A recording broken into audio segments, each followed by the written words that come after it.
Tá desconfortando, não tem argumento, só opinião. Mulher negra amazônica em movimento, afro-latina canto enlouquecendo. Sei o que quero, sigo trabalhando e pelo meu só faço o que for preciso. Vim nessa abusada que já é da pedrada, atrasando meu tempo aqui não pega nada. Se não me quer, então não foge, é como uma Inara diz, quem vê close não vê corre. Quando a mulher negra se movimenta, toda a estrutura da sociedade se movimenta com ela. Angela Davis. Sejam todos muito bem-vindos ao podcast Odaras, uma produção do coletivo Odaras com a revista Cenário. Eu sou Luciana Santos e estou aqui com as minhas irmãs Carol, Raíza e Laila e hoje vamos conversar sobre racismo e mercado de trabalho. Raíza, eu sei que você pesquisou, tem alguns dados bem interessantes sobre esse tema, né? O panorama geral, digamos assim. Isso. Eu trouxe aqui alguns dados bem interessantes, né, que é justamente da Pesquisa Nacional por Amostra de Domicílios Contínua Anual. E esses dados é do ano de 2021. Então, ele traz uns números bem importantes, bem agressivos em relação a essa questão do mercado de trabalho e o racismo.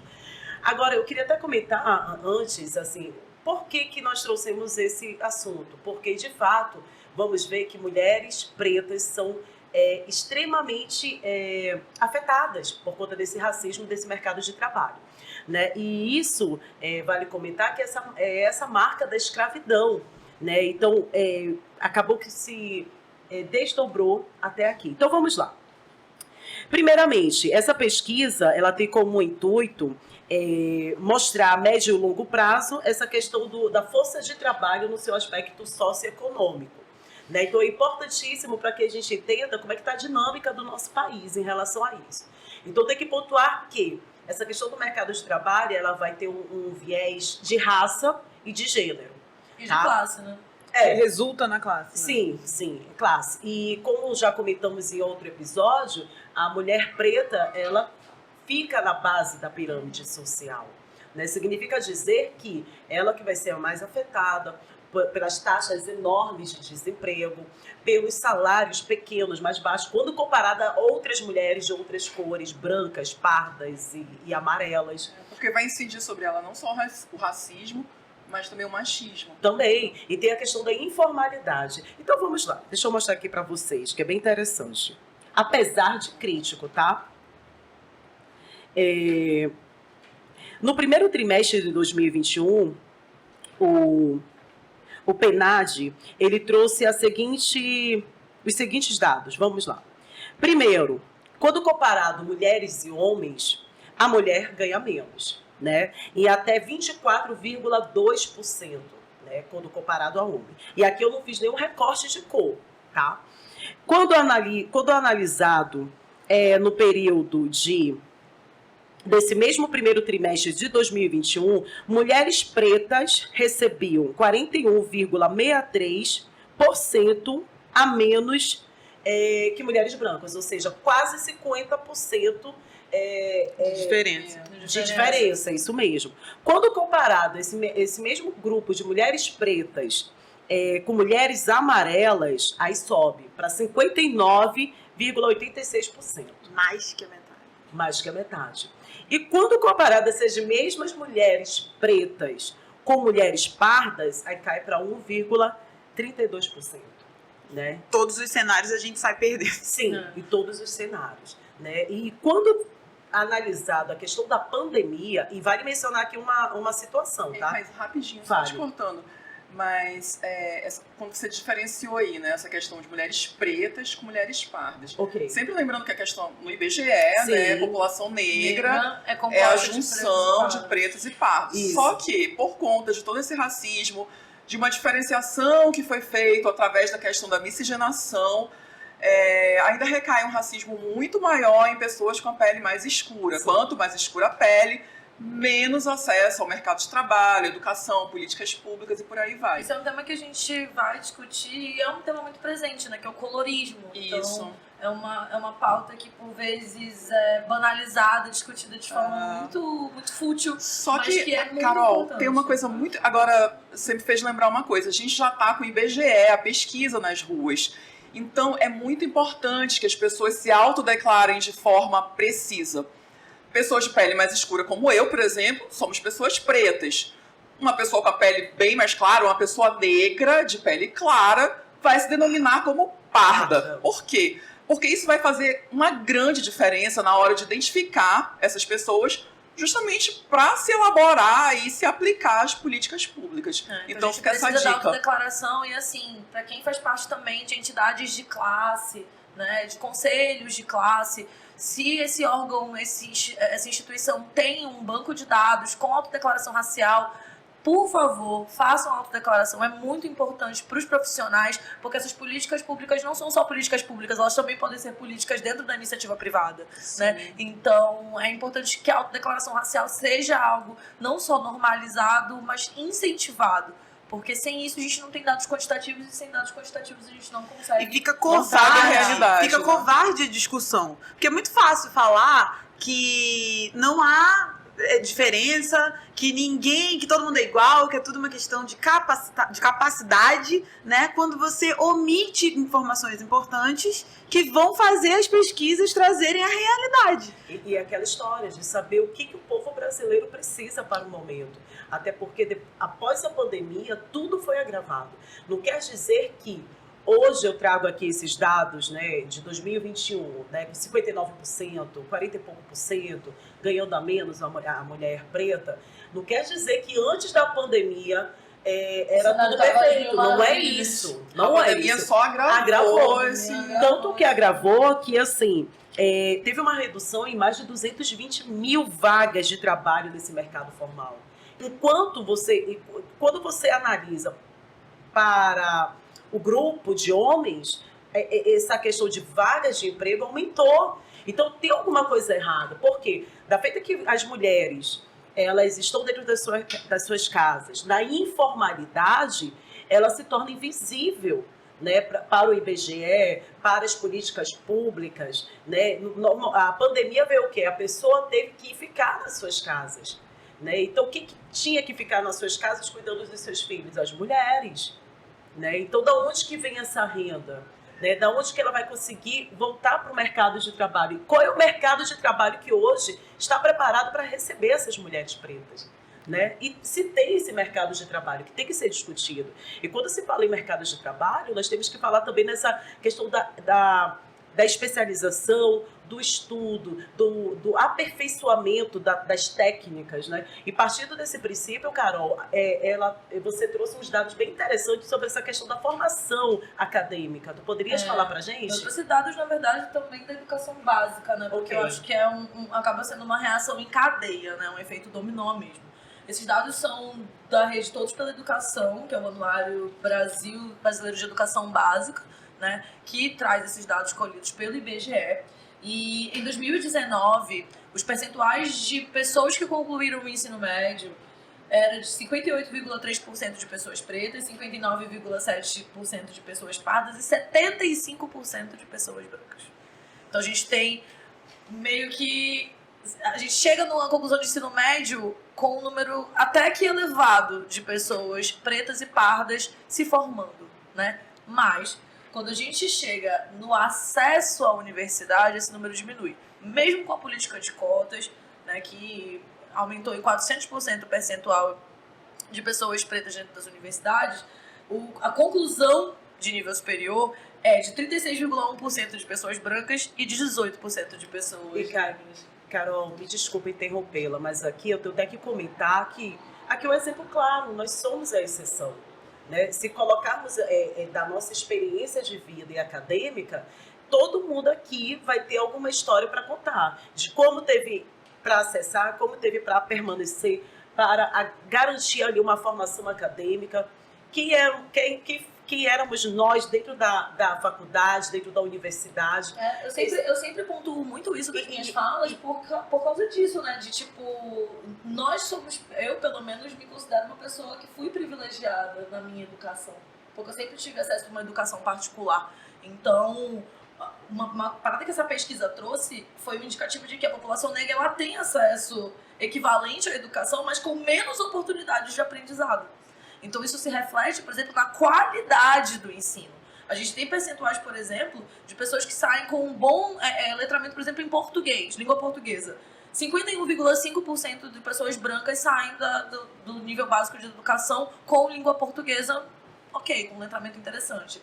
36,3% das pessoas pardas e 28,8% das pessoas Tem um pretas. fator aí que eu acho interessante a gente pontuar, que existe a questão emocional que envolve as nossas crianças na escola. Essa qualidade do ensino, ela é afetada porque as nossas crianças vivem num contexto de não pertencimento. Elas são constantemente agredidas e violentadas no contexto escolar, o que com certeza afeta a absorção desse conhecimento. E o racismo é estrutural também, porque crianças pretas, que em sua maioria são crianças periféricas, têm as piores infraestruturas de ensino, estão em situação de vulnerabilidade social, de insegurança alimentar, e isso afeta a aprendizagem. Isso afeta muito o processo de aprendizagem. Sem contar que, assim, a diferença em sala de aula em relação aos professores, o tratamento que é dado pelos profissionais de educação em relação às crianças negras é completamente diferente. É aquela questão de do professor sequer tocar na criança. Se ela faz um exercício bem feito, ela não é elogiada da mesma maneira do que uma pessoa branca, o carinho.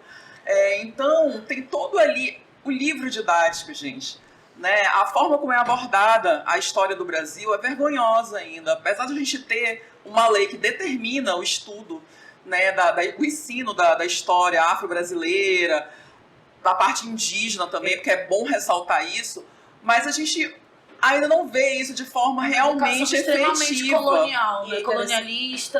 É interessante eu pontuar isso, Luciana, porque tem aquela história, né, de não ver a criança preta como criança. Adultizam nossas Isso crianças. mesmo.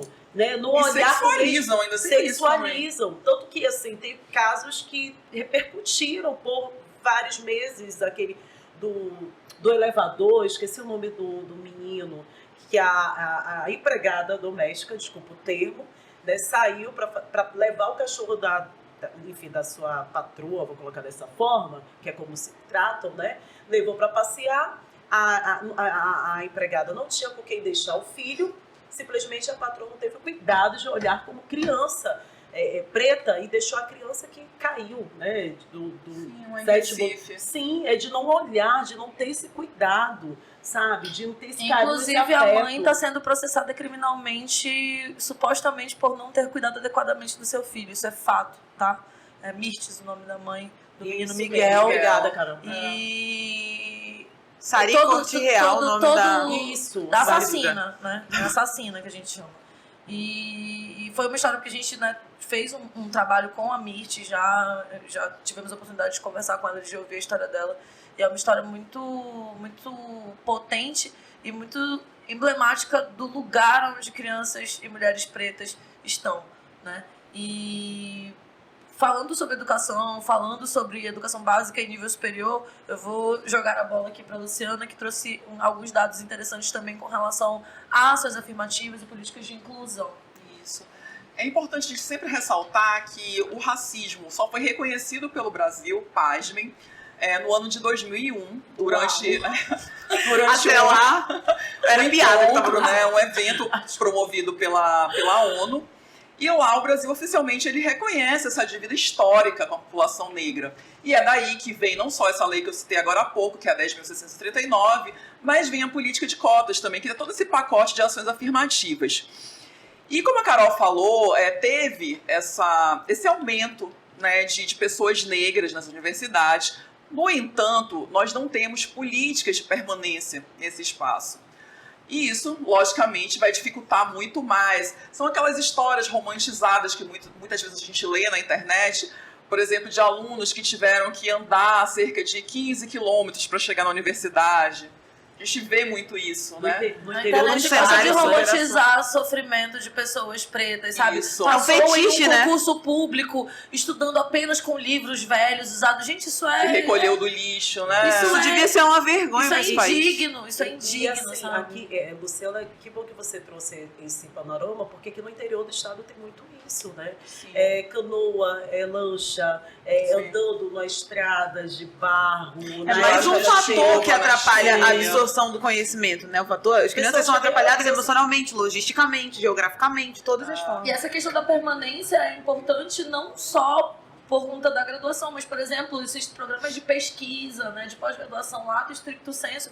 Então, como é que a gente... Quem são os nossos pesquisadores? Temos pouquíssimos mestres e doutores negros. A Luciana né? é mestra, inclusive. Eu sou uma grande exceção e a nossa foi muito assim. preferida. Quando surgiu essa oportunidade, eu sou da primeira turma, né, do mestrado em Direito da UFAM, da Universidade Federal aqui do Amazonas, e quando eu soube do edital, eu vi essa necessidade, né, de ter uma pessoa preta e com pesquisa relacionada a esse tema dentro da universidade. Porque a gente precisa ocupar esses espaços, a gente precisa divulgar as pesquisas dos nossos. Né? A minha pesquisa foi basicamente inspirada em autores e autoras negras, né, e dando essa preferência a mulheres. Né? Infelizmente eu não consegui fazer apenas com mulheres, mas já vai ser aí um plano para o doutorado. E assim, o que eu queria ressaltar nessa questão também das cotas é que as pessoas elas não têm uma noção de que as primeiras cotas no Brasil, na verdade, foram destinadas a pessoas brancas. Né? Isso em relação à terra, a acesso e à educação, que é o que a gente está citando agora. Tem uma lei chamada Lei do Boi, que eu posso citar aqui o número, tá aqui nas minhas anotações, mas que ela foi só revogada durante ainda a ditadura, né, em 85, 86. E assim, ela ficou décadas, né, em vigor. E ela beneficiava não só pessoas brancas, mas pessoas brancas com terra. Que foi algo que nos foi tirado lá ainda no século XIX. Enquanto né? que o posicionamento atual, não só do governo, mas da iniciativa privada e do agronegócio, é contra movimentos sem terra, né? Contra movimentos de ocupação de terras que estão improdutivas, deixando de lado a função social, né, da propriedade, que está prevista na nossa Constituição. E sempre lembrando que o direito ele é um grande braço, né, de apoio ao racismo. O direito ele sempre foi essa mola propulsora para nos jogar na cadeia, nos deixar sem teto e tantas outras coisas, né? E acho que até muito daí vem essa ideia desse podcast também, né? É uma forma até da gente repensar e ter esse diálogo de ir na contramão. Isso, até com os nossos colegas que de repente estão, né, nos assistindo, trazer esse debate para dentro do sistema jurídico também. E além dessa questão das políticas afirmativas, né, no ensino superior, tem esse acesso também ao mercado de trabalho. A gente teve um episódio que ganhou bastante repercussão no ano passado, que foi o caso da política formulada pelo Magazine Luiza, né, para a ascensão de negros, de acesso ao trainee da empresa. E nessa época foi tido como uma política de lacração. Foi esse o termo que foi utilizado para desqualificar essa iniciativa, né, de uma empresa privada que que tem essa autonomia, né, de escolher como vai ser o acesso. Escolher cumprir a legislação que autoriza essa reparação. Sim, e até porque eles perceberam. Eles fizeram uma pesquisa da importância dos dados, eles fizeram uma pesquisa e verificaram que existia profissionais negros na base, mas que isso diminuía bastante conforme ia se elevando aí os cargos dentro da empresa, que é aquela história do telhado de vidro, né? Você não consegue chegar ao topo.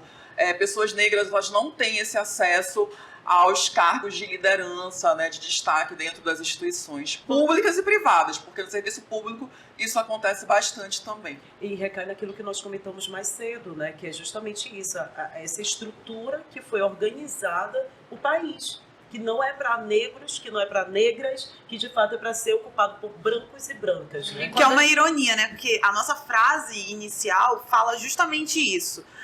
Existe uma pirâmide social, as mulheres negras estão na base dessa pirâmide, conforme elas vão se movimentando, toda essa estrutura vai se movimentando. Então elas carregam literalmente em seus ombros toda a estrutura desse país e toda a responsabilidade que vem nisso.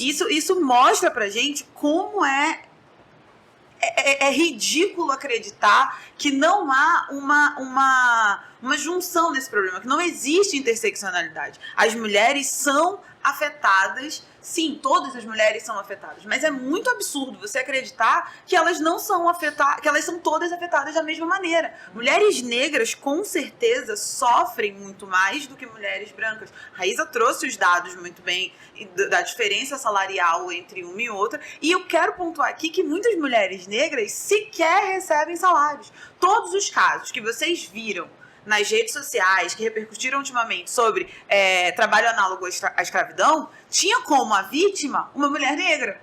Então, além da dificuldade de receber, quando se trata do exercício de uma função, existe a dificuldade de receber, de ser considerado uma empregada, de ser considerada uma trabalhadora. As pessoas ainda olham para mulheres pretas hoje em dia como se elas tivessem a obrigação de servi-los sem nenhum tipo de contrapartida. Porque ela é da família, né? Porque ela é da família. Ódio da camas modernas. E aí, gente, eu preciso pontuar que, assim, quanto mais marcadores sociais essa mulher recebe, na verdade, ela recebe da sociedade que impõe a ela esses marcadores sociais, ela vai se afastando daquilo que dá os privilégios, né? A Grada Quilomba fala que as mulheres negras... E só te interrompendo rapidinho, a gente está discutindo privilégios aqui, a gente não tá falando de riqueza, de privilégio, a gente tá falando de dignidade básica, sabe? Salário, equidade, respeito, não assédio, são coisas muito básicas que infelizmente a gente trata como privilégios porque são coisas que a gente entende como inalcançáveis em algum momento. Eu acho legal também a gente, assim, muitas pessoas talvez não saibam o que é a interseccionalidade, né? E aí é um conceito que foi cunhado por uma pesquisadora negra norte-americana, advogada como nós, professora Kimberly Crenshaw, e ela trouxe isso a partir de um estudo, né? Ela fez uma pesquisa com trabalhadoras negras dentro de uma empresa de automóveis e ela visualizou isso, né? De que esses marcadores, esses cruzamentos identitários prejudicavam enormemente as trabalhadoras negras. A Grada Quilomba, ela traz uma frase que eu acho muito emblemática, que diz que nós somos o outro do outro. E aí eu quero ir mais além, né? Nós já falamos das dificuldades que enfrentam mulheres negras aqui, mas existe uma dificuldade maior, um obstáculo maior quando relacionado às mulheres trans, às mulheres que fazem parte da comunidade LGBT. Tem um levantamento da ANTRA, a Associação Nacional de Travestis e Transsexuais, que diz que 90% da população transexual e travesti tem a prostituição como fonte de renda. Então, assim, esse cenário de discussão de receber menos, de receber mais dentro do mercado de trabalho formal, ele sequer faz parte da perspectiva de uma mulher trans. E quando essa mulher trans está num corpo negro, ela é ainda mais afastada desse direito de garantir sua sobrevivência. Sem contar que a expectativa de vida de uma pessoa trans, gente, é de 35 anos. O Brasil, ele é o campeão em assassinato de pessoas LGBTs. Ou seja, gente, é uma luta que visa garantir a sobrevivência e que tem pressa, exige muita pressa. Eles têm uma expectativa de vida de 35 anos. Então, exige muita pressa para o combate, para o enfrentamento dessa situação, né? Mas para falar melhor sobre esse assunto, próximo bloco, a gente traz uma convidada que vai contribuir de uma maneira riquíssima para esse debate. Daqui a pouco a gente volta.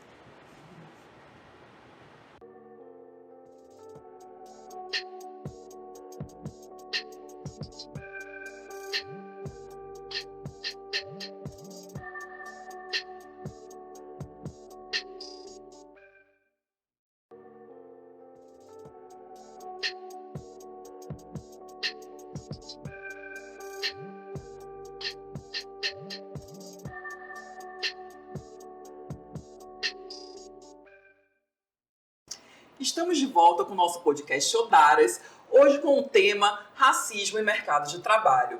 E para conversar, né, mais sobre esse assunto com a gente, temos aqui ao nosso lado uma convidada muito especial, Mafel Matagal. Seja muito bem-vinda, querida. Obrigado. Bom dia, cenário. Bom dia, boa tarde, boa noite. Tá ouvindo, para quem estiver nos ouvindo, nos assistindo. Isso, é porque a gente grava pela manhã, gente. Então, Se apresente pra gente, conte um pouquinho de quem é Mafel Matagal. eu sou Mafel, sou desenvolvedora dentro do cenário cultural trans e travesti aqui na cidade. Aí eu faço tudo, muito corre, muito chão, assim. Mas eu vou construindo essa temporalidade com as gatas. Eu sou artista plástica, artista de som e de imagens. Trabalho com várias coisas, com vários artistas. Eu acho que é isso. E queria da Cidade Nova, como eu e a Raíza. Sim. Zona Na Norte, nossa na veia. meu amor. Então eu vou começar, né, nossas perguntas. E eu queria saber de ti, Mafel, como é que foi assim, a tua relação com o mercado formal, né, de trabalho. E o que tu pensas da empregabilidade? Como é que tu vê isso para pessoas trans e também pessoas não binárias? Então, o mercado formal, ele não tá disposto a dialogar com o meu corpo, né? Tipo, o mercado cis é um mercado que, de várias formas, vai tentar diminuir todo o nosso processo, tipo, de gênero dentro desses mercados.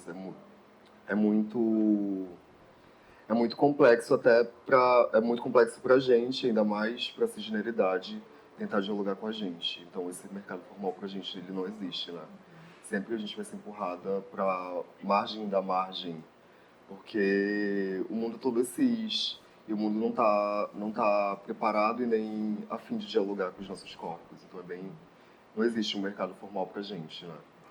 É sempre até trabalhando com, eu costumo falar que eu trabalho com prostituição por trabalhar com arte dentro da cidade, por ser um corpo preto que está construindo, que está lutando para existir, para ter outras conquistas financeiras. Isso é para um todo, assim. Todas as corpas que não estão a fim de dialogar com essa cisgeneridade, elas vão ser sempre empurradas para esse canto da informalidade mesmo. Porque sobreviver informal, né? A gente deveria estar vivendo, a gente deveria estar... Isso fez me lembrar, porque aí junta tanto essa questão, né? De ser uma pessoa preta como de ser uma pessoa trans. E aí a gente, pelas pesquisas, a gente vê que tem um grande número de pessoas negras, né? Também nesse mercado informal, né? Que acaba sendo jogado, né, para a questão do empreendedorismo. Por isso que a gente tem que ter muito cuidado com essa questão do empreendedorismo. Porque não é você, de repente, estar sem emprego e ser forçado, né? Na verdade, até um subemprego. É uma questão de romantização, né? Desse processo de empreender ou do trabalho informal mesmo. Porque não é, às vezes, uma vontade, é uma necessidade. Uma necessidade, como também colocou, é sobre sobrevivência, né? E junto com a questão da meritocracia, né? A branquitude, ela tenta fazer essa mistura entre meritocracia e empreendedorismo para justamente a gente geralmente vê segregar. aqueles posts assim de alguém, um cadeirante fazendo entrega de aplicativo. Nossa, isso que é garra, isso que é determinação, superação. Gente, não, isso é tipo degradação, sabe? Total. É uma pessoa que tipo não tem condição de ser inserida no mercado de trabalho de outra forma, mas precisa sobreviver e tá fazendo o corre como pode, sabe? E vale mencionar também essa questão de empreender, que não é você abrir o seu negócio de qualquer jeito. Você tem que ter aquela base, tem que ter o estudo, tem que ter a parte técnica, para que você consiga realmente fazer com que esse teu Como a gente estava falando no bloco anterior, né? É uma questão de que a gente é levado sem estrutura desde as nossas formações até as nossas execuções de trabalho. Na pandemia, nós vimos muito essa propaganda, vem empreender, abra seu negócio, esse mito, como a Carol comentou, esse romance em você ser o dono do seu próprio negócio. E as taxas foram altíssimas. São mulheres negras que são, assim, a maior parte das trabalhadoras sem carteiras, né? Sem carteira assinada, que partem por empreendedorismo.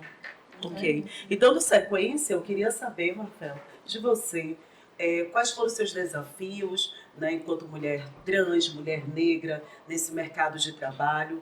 O que você enfrentou? E valendo mencionar, né, que Mafel é artista, multiartista, empreendedora. Conte um pouquinho pra gente. Então, a gente tem muito trabalho. Eu já viajei para outros estados para tentar trabalhar e eu não consigo uma carteira assinada, não consigo uma assinatura na minha carteira. Assim. Mas deixa eu te perguntar, é o teu desejo também? Só para complementar, então, né? Desafio e teu desejo?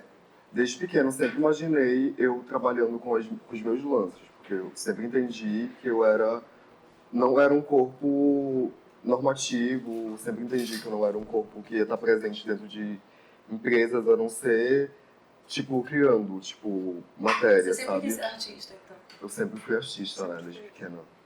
Tipo, não tem uma fase da minha vida, assim, onde tinha dúvidas antes, porque todo o sistema, ele tá... Te dizendo o contrário, né? ele tá me Te empurrando empurrando pro pra negócio. formalidade, te empurrando pra uma graduação.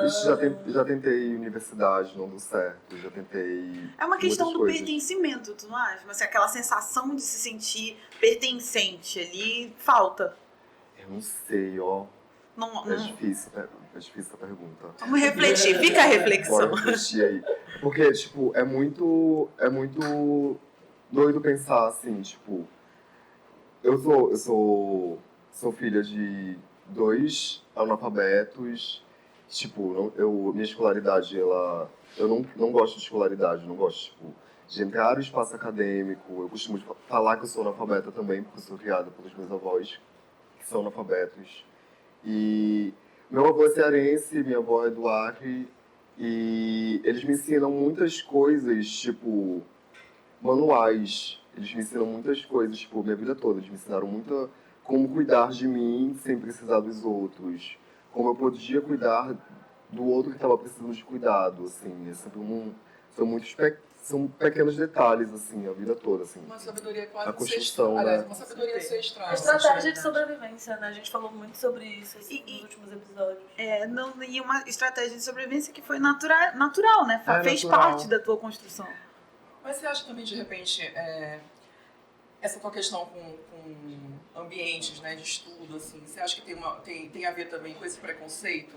E, de repente, leva, né, a pessoa a não se sentir esse Essas microagressões, né? as microagressões Que não diárias. são nem micro, né? Eu não gosto nem dessa palavra, porque é extremamente violento. É muito violento. Sim. Nossa, é assim, tipo, eu vejo as minhas amigas que adentram esses espaços acadêmicos. Elas estão lá dentro, elas começam a transição, elas estão peitão já. E as pessoas ficam diariamente errando o pronome. Naturalizado dentro da universidade. Existe toda a luta das manas lá dentro, mas ao mesmo tempo que, sei lá, participo de algumas mesas na UEA pra gente discutir sobre isso, pra encontrar formas do respeito virar algo comum, né? Virar algo comum dentro da universidade. Educação de Normalizar o respeito é uma luta. Aí é uma panca, porque, tipo, a gente faz uma mesa hoje, tá toda a universidade lá sentada, todos os professores sentados. No outro dia, minha amiga já posta de manhã o professor chamando ela pelo nome que os pais deram. É muita loucura, assim. Tipo, a universidade, empregos, não existe pra gente. Ninguém tá afim de dialogar mesmo com os nossos corpos. Não só diálogo, né? Tipo, de reconhecer a existência, sabe? E se a gente fala muitas vezes dentro desses espaços, tipo, tenta militar como enxergam a gente, assim, a gente é levada pra revolta, a gente é levada pra... Agressiva. Agressiva, eu sou muito agressiva. Ainda mais estando no corpo preto, né? O famoso As mimimi, né? mesmas taxações que colocam na gente. A gente sempre vai ser empurrada pra isso. Tipo, não tem pra onde correr. A gente tem que aprender a dialogar entre nós, mulheres, pra, assim, conseguir possibilidades pra gente tá desenvolvendo outras paradas pra gente, que não seja feita por homens, né? Porque a estrutura da cidade toda é feita por homens pra homens. É aquela história do aquilombar pra resistir, né? O que ela falou é muito interessante, porque eu estava vendo um tempo desse uma pesquisa sobre isso mesmo, da cidade, a estrutura, né? Você tem dificuldade, mulheres, né, de andar em determinadas ruas porque não tem iluminação pública suficiente, né, escuro, aumenta o risco de você ser violentada. E várias outras situações, assim. Dentro dos espaços privados, a Laila muito bem pontuou esses dias falando sobre um determinado espaço público, que não será mencionado aqui, que não tem berçário, né? Não tem fraldário. Ou quando tem fraldário, ele sempre fica no banheiro feminino, entendeu? Nunca tem um espaço para que o homem possa trocar a fralda do próprio filho. E assim, aqui, essa questão de a sociedade ter sido estruturada por homens, para homens, isso reflete até hoje, vai refletir pelas próximas décadas. Porque esse movimento de mudança é pequeno. Não é pra gente. É devagar, é pequeno. Como ela falou, é como a Rafael falou, poxa, tá tudo contra. Pra Sim. tudo, quanto mais marcadores, como a gente disse também no bloco anterior, quanto mais marcadores sociais você acumula, mais você é afastado dos privilégios, das condições, das melhores condições. E eu queria também, assim, a gente falou tanto, está falando tanto sobre problemáticas, mas eu queria também que a gente trouxesse um pouco de luz e de soluções, né? Então, Mafel, eu queria saber, tipo, a partir da tua vivência, né, e dessa rede de apoio que você construiu, qual seria o conselho, né? Qual seria a dica que você teria para as manas que estão fazendo esse corre, que estão pensando em trabalhar, em empreender, em produzir arte, em até mesmo adentrar espaços acadêmicos, sabe? Qual seria um conselho seu? Se junta com o corpo igual o teu. Aquilomba. É quilombar mesmo, não tem como pensar de outra forma. A gente não consegue mover nada sozinha. Eu não conseguiria mover essa mesa aqui sozinha. Preciso de ajuda para botar ela para fora. Preciso de ajuda para tirar as coisas que estão me machucando, te machucando. A gente precisa se juntar para tirar essas coisas. Tamo juntona.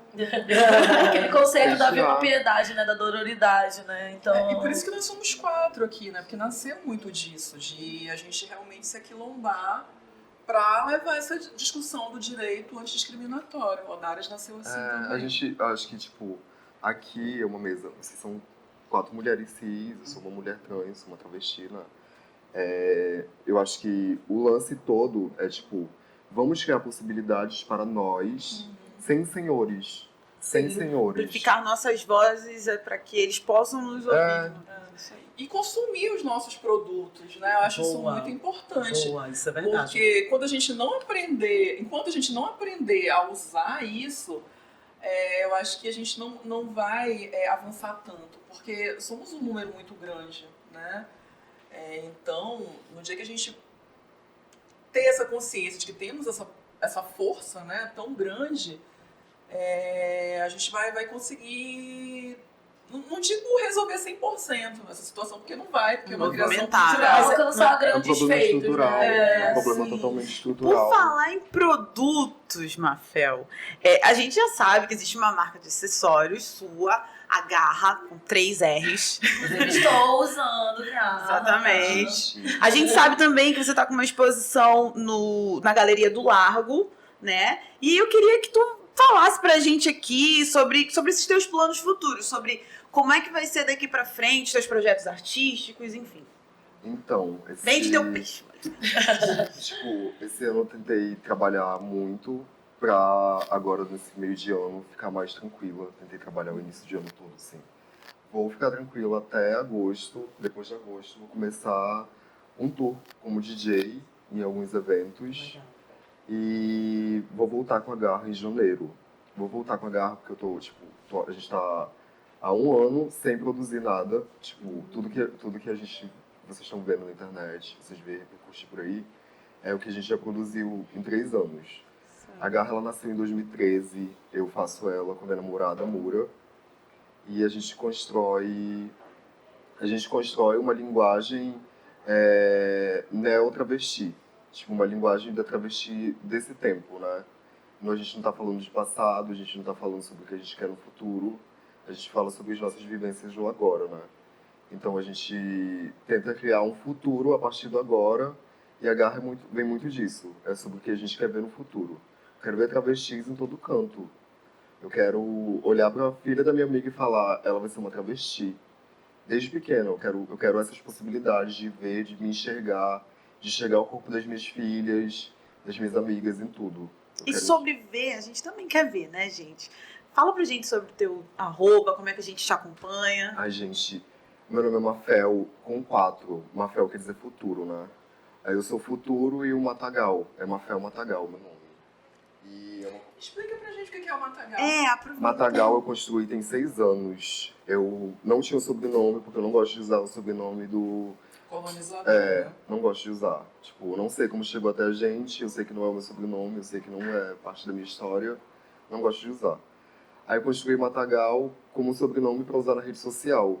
Só que de 3 anos pra cá eu me envolvi dentro do movimento Ballroom, que é um movimento de Vogue É o que Beyoncé tá entregando muito nesse último álbum também. E também, pra quem tem acesso à Netflix, a série Pose fala muito sobre a cultura Legendary.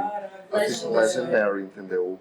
Pose é muito hypado. É uma construção branca falando sobre o Ballroom também. Uau, interessante. Pra aprender. Legendary É já tava na babado. minha A lista ideia é pra essa. assistir. Legendary é então. babado. Então, a gente constrói essa linguagem, tipo, isso já vem desde os anos 60, foi uma cultura que nasceu dentro da cadeia por corpos travestis e trans dentro desses espaços que estavam na prostituição, foram levadas para dentro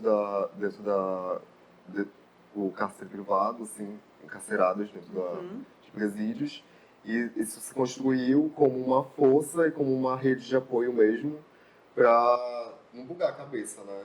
Então as manas saem desses espaços, vêm pra rua e a gente reconhece, assim, por causa de Madonna, por causa de filme, por causa de várias coisas, assim. Ficou muito marcado com a Madonna. E é uma apropriação, né? Sim, uma É uma apropriação cultural. cultural. Sim. Porque quem tava na cena nos anos 60, 70 e 80, cadê essas pessoas aqui agora? Tipo, a gente já vê essas pessoas super idosas falando sobre outras coisas. Eu vejo que muito dessa cena que a gente está construindo aqui, a gente já está conseguindo exportar manas para trabalhar em videoclipe, trabalhar em show. A gente já está conseguindo ter esse diálogo, tipo, transformar esse cenário, que tipo, o cenário de dança em Manaus é muito punk também, ainda mais quando a gente está falando de periferia, né? Sim. Sobre corpos Trazer esse pretos. protagonismo, na verdade. Esses corpos pretos, minhas filhas são todas pretas. Eu tenho a Matagal é uma house dentro da Ballroom, né?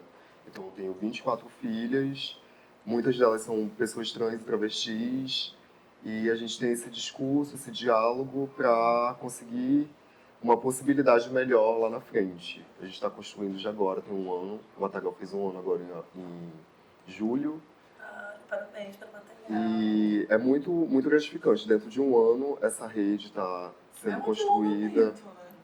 A gente está se construindo para chegar em novos status, tanto tipo em carreira quanto financeiro. Porque o financeiro ele vai sempre chegar tarde, porque nossa coisinha de pele é bem. Dificulta bastante.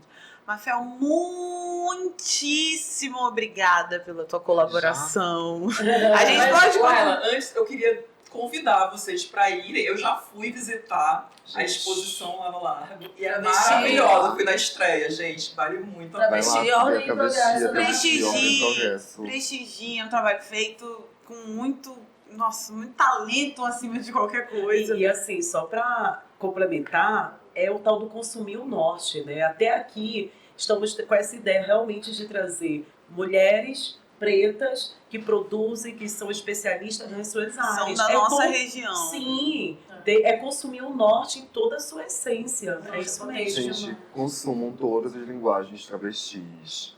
A gente sempre apaga as travestis, a gente sempre bota mulher trans. Eu não sou homem nem uma mulher, eu sou uma travesti.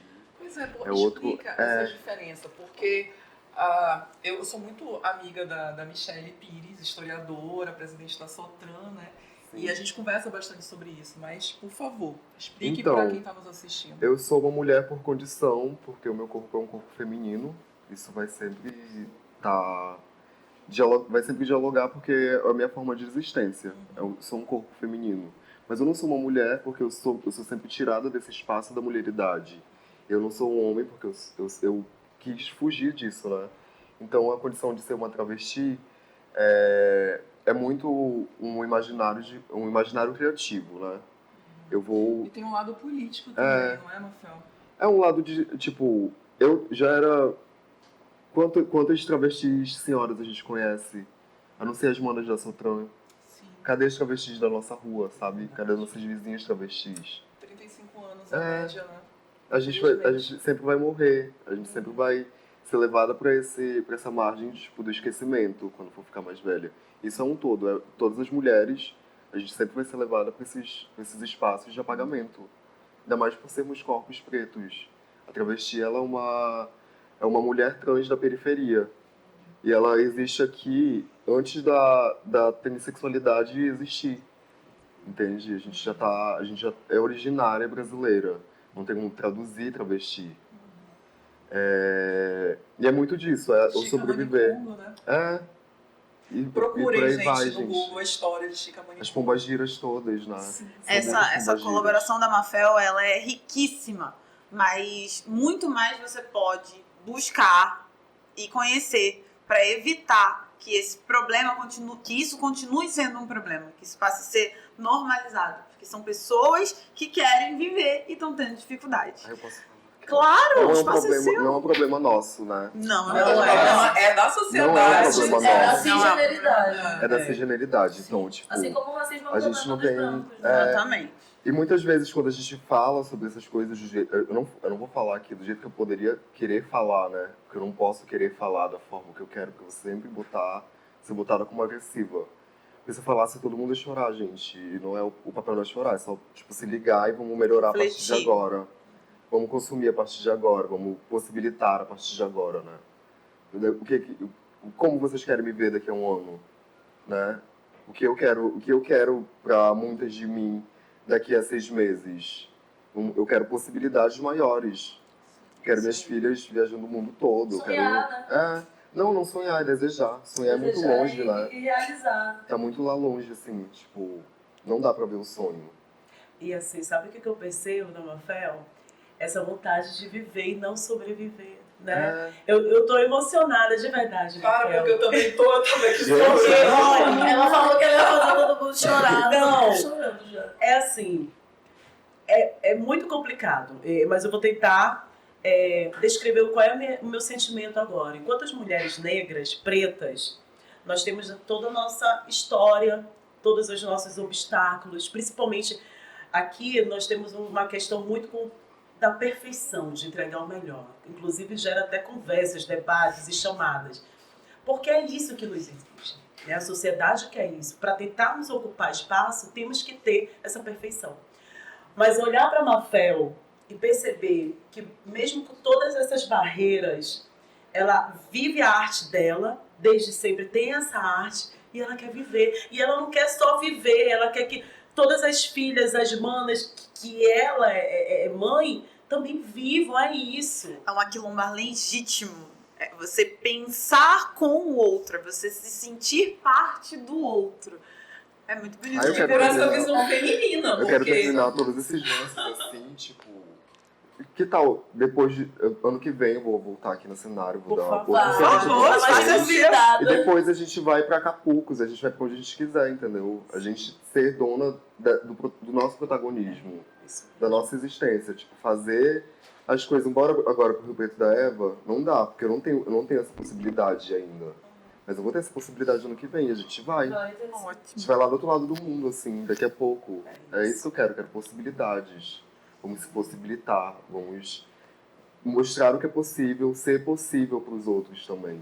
É isso aí, gente. E se vocês quiserem fazer parte dessa viagem com a gente, esse foi o final de mais um episódio do podcast Odaras, uma parceria do coletivo Odaras com a revista Cenário. Mafel, muitíssimo obrigada mais uma vez. Incrível a sua colaboração, você é necessária. Gente, acompanha a gente nas redes sociais, @odaras_am, e vem participar com a gente dessas viagens e dessa gira de conversa. Axé, meninas! Axé.